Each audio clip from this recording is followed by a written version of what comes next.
നിരവധി അപഖ്യാതികൾക്ക് ഇരയായ നക്ഷത്രമാണ് ആയില്യം. ആയില്യം അയൽപ്പക്കം മുടിക്കും എന്നൊരു വാമൊഴി കേൾക്കാത്തവരാരും ഉണ്ടാവില്ല അല്ലേ?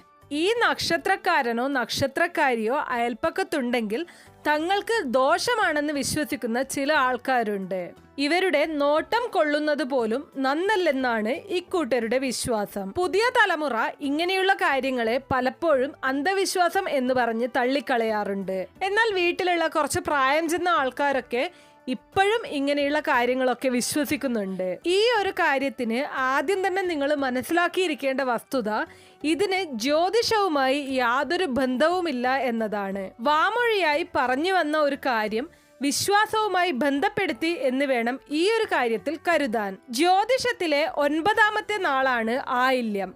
ആലിംഗനം എന്നാണ് ആയില്യം എന്ന വാക്കിന്റെ അർത്ഥം. ആയില്യം നാളുകാർ നാഗദൈവങ്ങളെയാണ് ആരാധിക്കേണ്ടത്. ശിവനെ ആരാധിക്കുന്നതും ഉത്തമമാണ്. നാഗരാജാവ്, നാഗയക്ഷി എന്നീ ദേവതകളെ സ്മരിച്ച് വിശേഷ അവസരങ്ങളിൽ ക്ഷേത്ര ദർശനം നടത്താം. ആയില്യവും ബുധനാഴ്ചയും ചേർന്നു വരുന്ന ദിവസങ്ങളിൽ ക്ഷേത്ര ദർശനം നടത്തുന്നതും വ്രതം അനുഷ്ഠിക്കുന്നതും പൂജകൾ നടത്തുന്നതും ആയില്യം നാളുകാർക്ക് നല്ലതാണ്.